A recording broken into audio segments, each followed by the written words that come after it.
Hi കൂട്ടുകാരെ, പുതിയൊരു വീഡിയോയിലേക്ക് സ്വാഗതം. അപ്പോൾ ഇത് രാത്രിയിലത്തെ വീഡിയോ ആണ് കേട്ടോ. അപ്പോൾ ഞാനടുത്ത് ചുണ്ടുതോരൻ വയ്ക്കാം. മീൻകറി മാത്രമേ ഉണ്ടായിരുന്നുള്ളൂ. അപ്പോൾ ചുണ്ടുതോരൻ വയ്ക്കാമെന്ന് ഓർത്ത് ചുണ്ട് അരിഞ്ഞുകൊണ്ടിരിക്കുകയാണ്. ഈ ചുണ്ട് എടുക്കുമ്പോഴത്തേക്ക് അതിൻ്റെ മറ്റേ ഓരോ ഇതളിലും മറ്റേ തേൻ കുടിക്കുന്ന സംഭവമില്ലേ, അത് എത്ര പേര് കുടിച്ചിട്ടുണ്ട്? നിങ്ങൾ കുടിച്ചിട്ടുണ്ടോ? അടിപൊളിയല്ലേ? കൊത്തി എരിഞ്ഞതേ ഇങ്ങനെ കൊത്തി എരിയണം. കൊത്തി എരിഞ്ഞ് കിട്ടുമ്പോൾ ഇതേപോലൊരു സാധനം കിട്ടും. അതും കഴിക്കും. ആഹാ, എന്താ ടേസ്റ്റ് എന്നറിയാമോ? അടിപൊളിയാണ്, എനിക്കിഷ്ടം കേട്ടോ അതൊക്കെ. ഇത് ചോപ്പറിലും ഇങ്ങനെ അരിഞ്ഞെടുക്കാം, പക്ഷേ എൻ്റെ ചോപ്പർ കംപ്ലൈൻ്റായി. ഇതാണിപ്പോൾ എൻ്റെ പുതിയ ചോപ്പർ. അടിപൊളിയാട്ടോ. അങ്ങനത്തെ ഇതേപോലെ കൊത്തി എരിഞ്ഞെടുക്കുക. അതിന് ശേഷം നമുക്ക് അതിനകത്തോട്ട് ആവശ്യത്തിന് മഞ്ഞൾപ്പൊടിയും ആവശ്യത്തിന് ഉപ്പും ഇച്ചിരി വെളിച്ചെണ്ണയും കൂടി ഒഴിച്ച് നല്ലതുപോലെ പുരട്ടി വെക്കുക. വെളിച്ചെണ്ണ ഒഴിക്കുന്നത് ഇതിൻ്റെ നാര് ഒന്ന് വിട്ട് കിട്ടാനും കറ വരാതിരിക്കാനുമാണ് ഈ വെളിച്ചെണ്ണ ഒഴിച്ച് ഒന്ന് കുഴച്ച് വെക്കും, മിക്സാക്കി വെക്കുന്നത്. അതിന് വേണ്ട ശേഷം നമുക്ക് പിന്നെ ഇതിനൊരു അരപ്പ് വേണ്ടേ. അരപ്പിന് വേണ്ടി മിക്സിയുടെ ഒരു ജാർ എടുക്കുക. അതിലോട്ട് കുറച്ച് തേങ്ങ ഇട്ട് വെക്കുക. വളരെ കുറച്ച് തേങ്ങ ഇട്ട് കൊടുക്കുക. 2 പച്ചമുളക് ഇട്ട് കൊടുക്കുക. പിന്നെ 2 കഷ്ണം ഉള്ളി അതും ഇട്ട് കൊടുക്കുക. പിന്നെ ഈ തോരത്തിനകത്തൊക്കെ ഉണ്ടല്ലോ 2 കഷ്ണം വെളുത്തുള്ളി ഇട്ട് കഴിഞ്ഞാൽ ടേസ്റ്റ് ഒന്നും കൂടെ കൂടും കേട്ടോ. അടിപൊളിയാണ്. ഞാനങ്ങനെ ട്രൈ ചെയ്യാറുണ്ട് കേട്ടോ.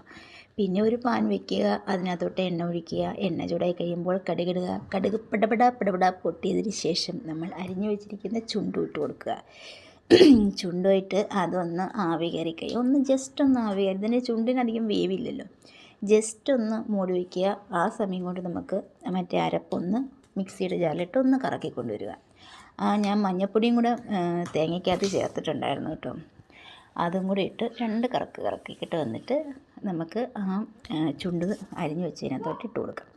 എന്നിട്ട് ഒന്നും കൂടെ മൂടി വെച്ചതിന് ശേഷം ഞാനിത് ഈ ചുണ്ട് തോരനത്തിനകത്ത് ഇടുന്നത് ചെറുപയറാണ് കേട്ടോ.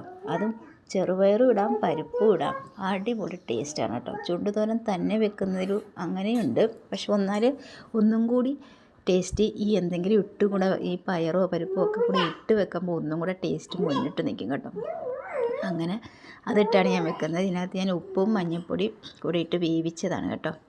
എന്നിട്ട് അരപ്പിട്ടിട്ട് ഒന്ന് ആവി കയറിയതിന് ശേഷം നമുക്ക് അതും കൂടി ഇട്ട് കൊടുക്കാം. പയറും കൂടി ഇട്ട് കൊടുത്ത് ഒന്ന് ആവി കയറി കഴിയുമ്പോഴത്തേനും നമ്മുടെ തോരൻ റെഡിയാകും. തോരൻ റെഡിയാകുന്ന സമയം കൊണ്ട് നമുക്ക് ഇതിനൊക്കെ എടുത്ത പാത്രങ്ങൾ കഴുകാൻ കാണുമല്ലോ.